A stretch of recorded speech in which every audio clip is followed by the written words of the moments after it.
Saludos cordiales, estimados amigos y hermanos. Seguimos con la serie con el objetivo de comprobar si la conducta de Jesús en los evangelios sinópticos se corresponde con un israelita o con un romano.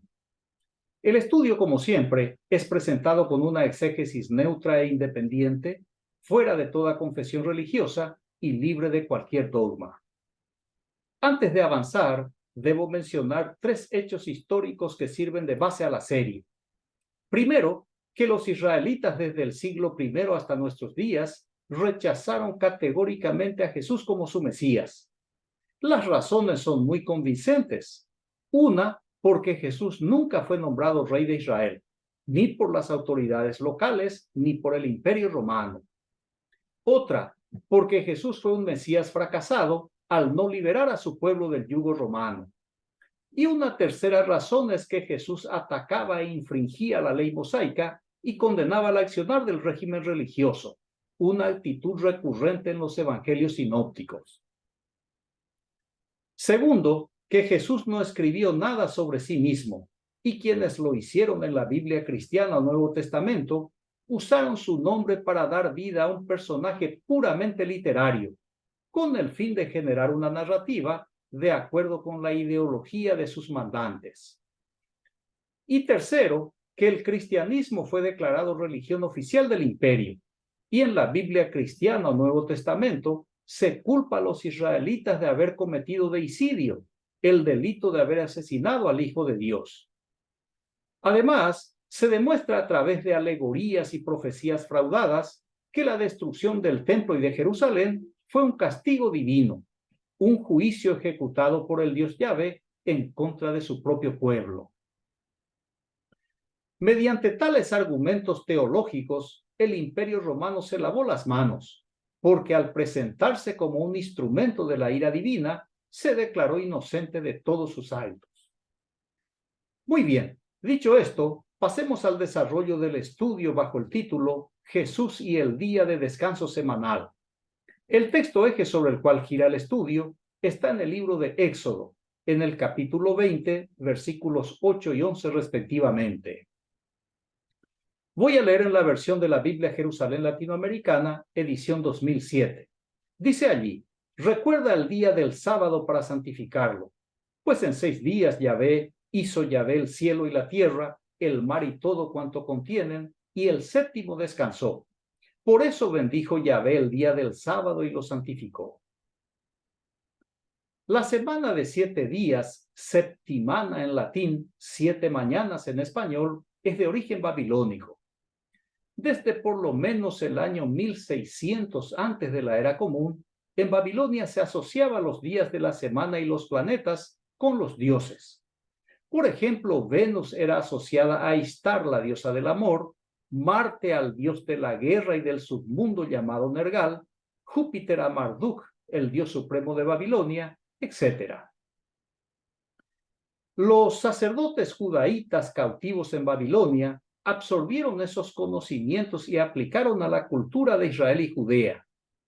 La semana de 7 días es empleada en el relato cosmogónico de la creación de Israel, con el día de descanso semanal obligatorio, representado por el reposo del Dios creador de la nueva nación posexílica. Aquí abro un pequeño paréntesis para compartir la tesis del historiador israelí Shlomo Zahn, profesor emérito de Historia de la Universidad de Tel Aviv y autor del libro La invención de la tierra de Israel, de Tierra Santa a Madre Patria. Dice Shlomo Zahn, abro comillas: detrás del conocido vínculo entre el sábado y Saturno está la referencia a Saturno como el planeta encargado de los judíos. Detrás del vínculo entre Saturno y el sábado está la teoría astrológica que asigna a los 7 planetas sucesivamente, comenzando por el Sol y siguiendo por el orden de sus orbes, las 24 horas del día y los 7 días de la semana. Sigue diciendo Shlomo: prominentes historiadores romanos como Tácito y Dion Casio, así como padres de la Iglesia como Agustín de Hipona, reconocieron un vínculo especial entre Saturno y el sábado, el día más sagrado de la semana para los judíos. El hecho de que la sociedad judía del periodo talmúdico reconociera la misma asociación demuestra el hecho de que el Talmud babilónico, Sabbat 156a, se refiere a Saturno como Sabbatai, es decir, la estrella del Sabbat o sábado. La astrología griega y árabe, sin embargo, consideraba a Saturno el más maligno de los 7 planetas, y por eso afirmaban que los judíos gobernados astrológicamente por Saturno estaban contaminados por la naturaleza malvada del planeta. Cierro comillas y cierro paréntesis. Para los romanos, los judíos eran adoradores del dios Saturno, por guardar el sábado con un significado puramente religioso, hecho que se corresponde con la explicación del doctor Shlomo Zahn. Examinemos ahora la discusión sobre el día de reposo entre los fariseos y Jesús el Galileo. Marcos capítulo 2 versículos 23 y 24 dice: Y sucedió que un sábado cruzaba Jesús por los sembrados, y sus discípulos empezaron a abrir camino arrancando espigas. Le decían los fariseos: Mira, ¿por qué hacen en sábado lo que no es lícito? Recuerde que Jesús el Galileo es un personaje literario que actúa como el nuevo legislador de Israel, porque esa es la intención de los autores de los evangelios sinópticos, quienes controlan al personaje para ridiculizar la creencia judía y denigrar a sus líderes religiosos. Por eso presentan a Jesús discutiendo siempre con los partidarios del grupo gobernante, dejándoles mal parados en todos los casos. En este relato elaborado para tal efecto, su autor lleva a los protagonistas a una zona rural y pone a Jesús con sus discípulos a cruzar un campo sembrado. Ante la relativa dificultad del terreno, los apóstoles arrancan las plantas con espigas para abrirse camino y avanzar. Para completar la escena ficticia, el escritor ubica a los fariseos como observadores, para que puedan opinar y generar la reacción del primer actor, Jesús el Galileo. Con el escenario listo, el escritor les da la palabra a los adversarios de Jesús, a los fariseos. Dicen ellos: ¿por qué hacen en sábado lo que no es lícito? La acusación del supuesto acto ilegal formulada por los fariseos es en contra de todo el grupo, incluyendo Jesús. Y el delito, según los fariseos, consiste en arrancar espigas en el día de reposo. Antes de leer la respuesta de Jesús, veamos cómo evolucionó la idea del sábado. El mandato del Sabbat o sábado está en el decálogo registrado en el libro de Éxodo capítulo 20, versículos 8 y 11. Dice allí: recuerda el día del sábado para santificarlo, pues en 6 días hizo Yahvé el cielo y la tierra, el mar y todo cuanto contienen, y el séptimo descansó. Por eso bendijo Yahvé el día del sábado y lo santificó. Según esta primera versión del decálogo, el pueblo debía suspender todas sus labores y reposar, inspirado en el relato mitológico de la creación, en que el Dios creador reposó de su obra. Según este texto monárquico, por eso bendijo Yahvé el sábado y lo santificó. Sin embargo, en el libro de la segunda ley, elaborada por los sacerdotes judaítas, dice en Deuteronomio capítulo 5, versículos 12 y 15 respectivamente lo siguiente: guardarás el día del sábado santificándolo, como te lo ha mandado Yahvé tu Dios. Recuerda que fuiste esclavo en el país de Egipto y que Yahvé tu Dios te sacó de allí con mano fuerte y tenso brazo. Por eso Yahvé tu Dios te manda guardar el día del sábado. En el libro denominado La Segunda Ley, la justificación del descanso establecido en el libro del Éxodo es modificada por la élite sacerdotal judaíta. En esta versión sacerdotal, el término recuerda se traslada y antepone a la experiencia del desierto, para destacar que esa es la causa que dio origen al día del descanso semanal, y justificar que por eso Yahvé tu Dios te manda guardar el día del sábado. El dato significativo es que en la edición modificada de Deuteronomio, la observancia del sábado se tornó un mandato expresado por el imperativo guardarás.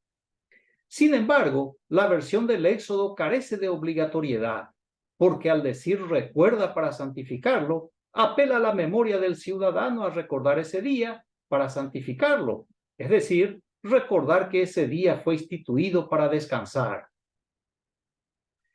Ese cambio fue ampliado por el trito Isaías o tercer Isaías, un falso Isaías perteneciente al régimen sacerdotal judaíta, quien 4 siglos después de la muerte del auténtico profeta escribió lo siguiente.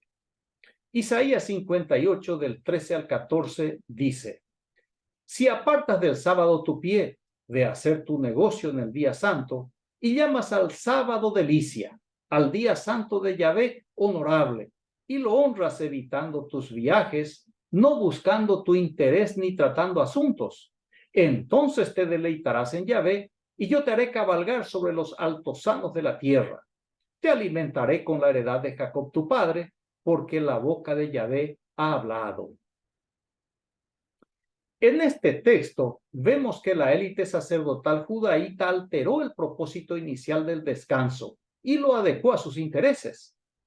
En vez de que el ciudadano aproveche el sábado para hacer lo que no pudo hacer durante la semana, en ese día designado para su descanso, debe satisfacer la agenda de los codiciosos administradores del templo. En el día de descanso, se prohíbe al pueblo laico hacer negocios, viajar, atender y tratar temas de interés personal o familiar, y se les brinda a cambio una promesa falsa y vacía en nombre de una deidad fabricada. Por tanto, lo que debería ser un día de descanso, el Sabbat se convirtió en una pesada carga religiosa. El Sabbat se transformó en una institución legalista, asfixiante, producida por una secta religiosa opresora y enfermiza. El mandamiento que debía ser un día de descanso, los sacerdotes convirtieron en un día amargo y tenso, tornando miserable el 7º día de la comunidad laica. En la época de Jesús, la causa de descanso no constituía ningún problema, sino cómo se vivía el día de descanso, reglamentado por los sacerdotes judaítas, que beneficiaba al gremio religioso. El sinnúmero de restricciones irracionales que perjudicaban al pueblo explican el oscuro y cruel propósito para cambiar la ley de Yahvé y obligar al pueblo a recordar que fue esclavo en el pasado, pero que en ese entonces era libre. El discurso es una falacia, porque mientras se recordaba una liberación fantasiosa, el pueblo estaba siendo oprimido y explotado como esclavo en manos del reino de sacerdotes de Yahvé. Con este panorama más claro y amplio sobre el Sabbat, Jesús responde a sus acusadores la pregunta: ¿por qué hacen en sábado lo que no es lícito? Marcos capítulo 2 versículos 25 y 26, él les dice, o sea Jesús, ¿nunca han leído lo que hizo David cuando tuvo necesidad y él y los que le acompañaban sintieron hambre? ¿Cómo entró en la casa de Dios en tiempos del sumo sacerdote Abiatar y comió los panes de la presencia que solo a los sacerdotes es lícito comer, y dio también a los que estaban con él? Jesús responde con ironía a los fariseos criticones, santurrones e hipócritas, al citarles un episodio que ellos mismos habían escrito y que no podían haber ignorado ni olvidado. Jesús les echa en cara a los fariseos o que no leían sus escritos o que no les importan las lecciones del pasado, razón por la cual le acusan falsamente a él y a sus compañeros. La historia se remonta al tiempo en que David era el cabecilla de 400 bandoleros, según 1 Samuel 22. Y cuando David huía de Saúl, se dirigió al pueblo de Nob, conocido como la ciudad de los sacerdotes, situada al norte de Jerusalén. Allí se encontró con Ahimelech, el sacerdote de Silo, santuario en el que Samuel había pasado su juventud. Para ubicar el tiempo, Jesús menciona que el hecho ocurrió cuando el sumo sacerdote era Abiatar. Así que David le pidió a Ahimelech algo para comer él y sus compañeros. Y en 1 Samuel 21:7 dice que el sacerdote le dio entonces pan consagrado, porque no había allí otro pan sino el pan de la presencia, el retirado de delante de Yahvé para colocar pan reciente el día que tocaba retirarlo. Ante los fariseos, Jesús subraya el hecho que David y sus compañeros, teniendo hambre, comieron los panes de la proposición, panes que solo los sacerdotes podían comer. Note cómo el relato de 1 Samuel 21 encaja perfectamente en la narrativa de Marcos. Eso se debe a que el escritor del Evangelio primero escogió la historia de David y, basado en ese relato, elaboró su narrativa poniendo a Jesús y sus compañeros como protagonistas. Finalmente, Jesús el Galileo da la estocada final en los fariseos. Marcos capítulo 2, versículo 27. Y les dijo: el sábado ha sido instituido para el hombre y no el hombre para el sábado. Con la experiencia de David y sus cuatreros, Jesús le mostró a sus adversarios políticos que ni siquiera la deidad se inmutó con que un grupo de bandoleros comieran los panes que le fueron consagrados. Tampoco reclamó el sumo sacerdote Abiatar, y menos aún el sacerdote Ahimelech. En consecuencia, y con mayor razón, los fariseos deberían guardar silencio, ya que el acto que generó la acusación no tiene nada de ilícito, absolutamente nada, hecho que corrobora el silencio de la divinidad y de sus principales representantes. Por tanto, Jesús certifica y ratifica que el sábado ha sido instituido para el hombre y no a la inversa. Este es el principio universal del feriado semanal: descansar de las jornadas laborales y emplear ese día para hacer lo que desee o lo que necesite. El dictamen de Jesús sobre el sábado está en plena concordancia con el espíritu de la ley establecida inicialmente en el Decálogo. Éxodo capítulo 20, versículos 8 y 11 dice: recuerda el día del sábado para santificarlo, pues en 6 días hizo Yahvé el cielo y la tierra, el mar y todo cuanto contienen, y el séptimo descansó. Por eso bendijo Yahvé el día sábado y lo santificó.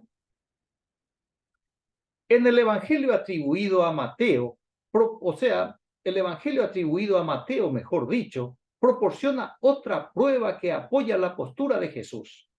Mateo 12:5 dice: ¿tampoco han leído en la ley que en día de sábado los sacerdotes en el templo quebrantan el sábado sin incurrir en culpa? Jesús clava el dedo en la llaga al mencionar que la misma ley faculta las actividades del templo a la clase sacerdotal, para mostrar que los sacerdotes están en su propio negocio, quebrantando el sábado y lucrando a costa del pueblo amenazado y dominado.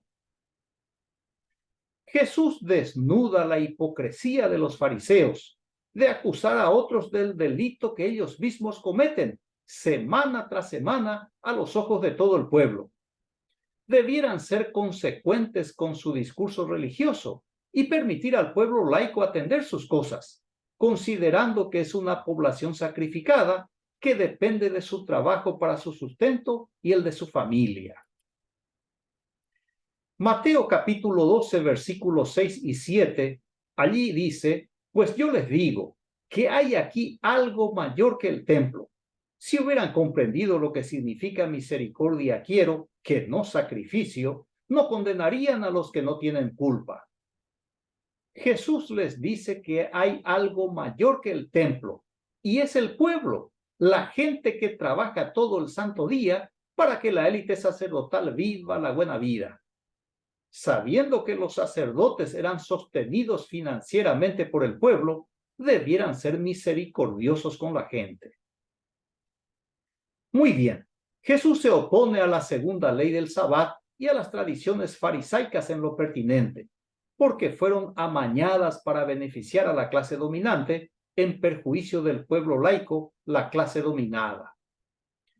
Pero Jesús nunca pudo haber hecho estas afirmaciones frente a los fariseos, sabiendo que estaban acostumbrados a asesinar a los profetas sin necesidad de solicitar la intervención romana.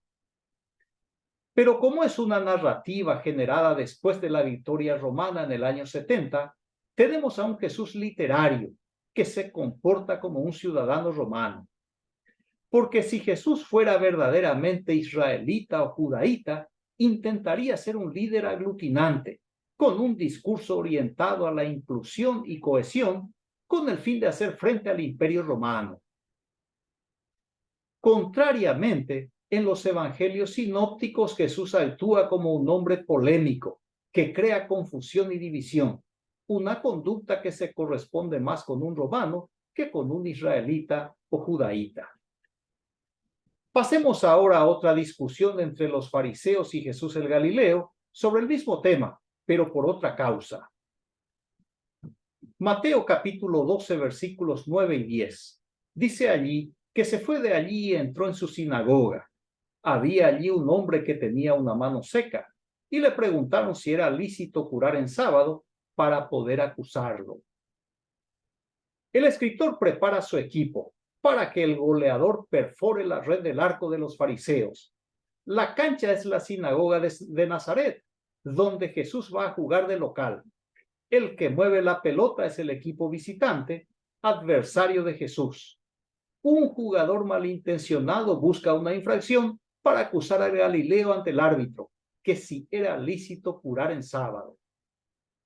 El cuadro es preocupante, porque la regla de juego sacerdotal establece que es ilícito sanar en sábado, como está al final del relato. Es preocupante porque la enfermedad, cualquiera sea, y según la gravedad, es un impedimento que torna a la persona dependiente. Para quien esté enfermo, la salud es una necesidad urgente, y si existe la manera de curar, sería inhumano posponerlo, máxime si la dolencia conlleva peligro de vida inminente. Marco capítulo 12, versículos 11 y 12, él les dijo: ¿Quién de ustedes que tenga una sola oveja, si ésta cae en un hoyo en sábado, no la agarra y la saca? Pues cuánto más vale un hombre que una oveja. Por tanto, es lícito hacer bien en sábado.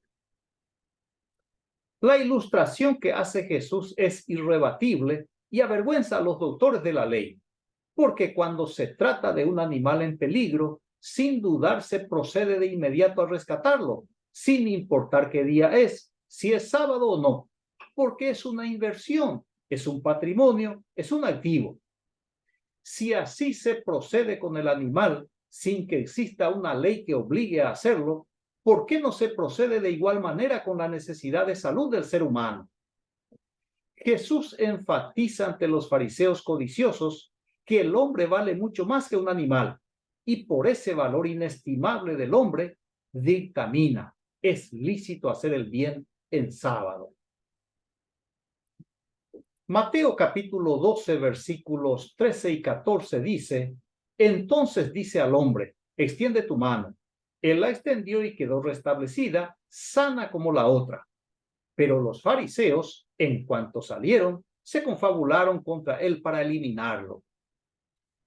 Que los fariseos no aprendieron la lección es evidente, porque en vez de aplaudir el acto sanador milagroso, primó en su mente la violación de la norma sacerdotal por parte del curandero y su paciente, y se confabularon para asesinar al médico itinerante. Este es el comportamiento típico de un religioso, que dominado por sus dogmas y cegado por su creencia, se torna un ser insensible e inservible ante las necesidades de su prójimo. En otro relato, en Lucas capítulo 13, versículos 10 al 13, dice: estaba un sábado enseñando en una sinagoga. Había allí una mujer a la que un espíritu tenía enferma hacía 18 años. Estaba encorvada y no podía en modo alguno enderezarse. Al verla, Jesús la llamó y le dijo: mujer, quedas libre de tu enfermedad. Y le impuso las manos, y al instante se enderezó y glorificaba a Dios. El autor de la narrativa pone a Jesús a enseñar en una sinagoga, pero no para demostrar su habilidad en la instrucción, sino su capacidad para curar milagrosamente.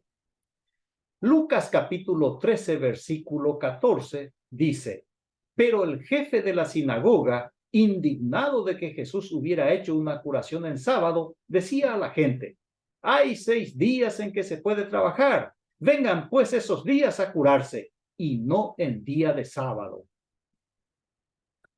El jefe de la sinagoga se molesta porque la sanación se hizo en el sábado. Indignado por el acto ilícito, instruyó a la concurrencia que vinieran para curarse en cualquier día, menos el sábado. El encargado del local de reunión no podía permitir que en su interior se hiciera una buena acción, porque estaba alienado por las normas del sabbat farisaico. Lucas capítulo 13, versículos 15 y 16 dice: le replicó el Señor: hipócritas, ¿no desatan del pesebre todos ustedes en sábado a su buey y a su burro para llevarlos a brevar? Y a esta, que es hija de Abraham, a la que ató Satanás hace ya 18 años, ¿no estaba bien desatarla de esa ligadura en día de sábado?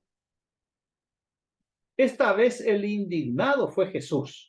Llamó de hipócritas al jefe de la sinagoga y al maestro o maestros que eran siempre fariseos.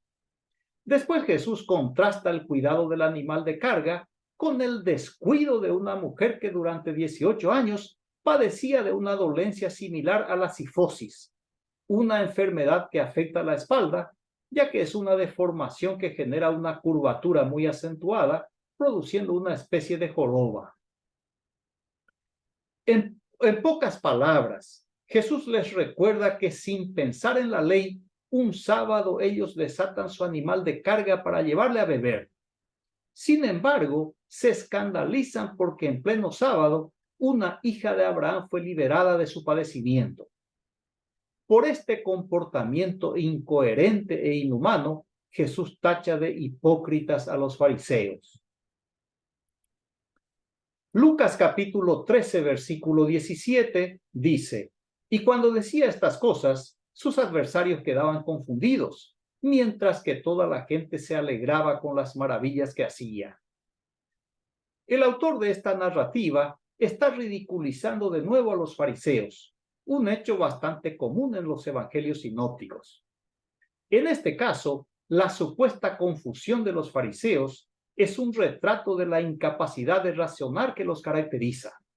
En el mismo tono de burla, la gente que veía la obra del taumaturgo se alegraba con las maravillas que hacía. En otra ocasión, dice en Lucas 14, versículos 1 y 2, sucedió que un sábado fue a comer en la casa de uno de los jefes de los fariseos. Ellos le estaban observando. Había allí delante de él un hombre hidrópico. La escena montada por el escritor tiene lugar en sábado, en la casa de un jefe de los fariseos, con varios de sus partidarios presentes. También estaba un hombre hidrópico, alguien con acumulación anormal de líquido en alguna cavidad de su cuerpo. Las reuniones para un almuerzo, y en medio de esa gente, el autor pone a Jesús el Galileo y resalta que los fariseos le estaban observando. Lucas 14, versículos 3 al 6 dice: entonces preguntó Jesús a los juristas y a los fariseos: ¿es lícito curar en sábado o no? Pero ellos se callaron. Entonces le tomó, le curó y le despidió. Y a ellos les dijo: ¿a quién de ustedes se le cae un hijo o un buey a un pozo en día del sábado y no lo saca al momento? Y no pudieron replicar a esto. Jesús vuelve a martillar en el mismo clavo sobre el acto de curar en sábado. Sigue enfatizando algo que estaba prohibido por la reglamentación farisaica. Ante la pregunta de Jesús, Lucas pone en silencio a los juristas y fariseos. Los deja sin responder para crear un relato diferente al anterior. Así que el curandero actúa de inmediato, sana al hidrópico y le despide. Después Jesús formula a los fariseos una pregunta retórica, cuya respuesta es afirmativa y que conocemos ya todos nosotros. De nuevo, el héroe del relato dejó sin palabras a sus adversarios. Jesús seguía imbatible en sus enfrentamientos con los miembros de la clase política. Por supuesto, solo en las páginas de la Biblia cristiana del Nuevo Testamento, al igual que el dios judaíta Yahvé. Muy bien, hemos comprobado que Jesús se opone tajantemente al cumplimiento de la segunda ley del Sabbat, y en especial rechaza la reglamentación farisaica que tipifica de ilícitas ciertas actividades humanamente necesarias, porque son normas elaboradas para beneficiar a la clase dominante en perjuicio del pueblo laico, la clase sometida. Estos relatos fueron elaborados con la intención de exhibir el abuso del régimen religioso, porque Jesús nunca pudo haber hecho las afirmaciones que se le atribuyen, sabiendo que la élite sacerdotal no dudaría en ejecutarlo a pedradas lo más rápido posible. Pero como es una narrativa escrita después de la victoria romana del año 70, tenemos a un Jesús literario que se comporta como un ciudadano romano. Porque si Jesús fuera un israelita o judaíta, intentaría ser un líder aglutinante, con un discurso orientado a la inclusión y cohesión, con el fin de preparar al pueblo para derrotar al Imperio Romano. Pero el Jesús de los evangelios sinópticos no hace eso. Al contrario, Jesús es un hombre polémico que crea confusión y división, un perfil que definitivamente se corresponde con un romano. Concluyo la exposición con la afirmación del literato inglés William Hazlitt. El único vicio que no puede ser perdonado es el de la hipocresía. El arrepentimiento del hipócrita es una hipocresía en sí misma. Agradezco su amable atención, reciba un fraterno abrazo y hasta el próximo estudio. Gracias.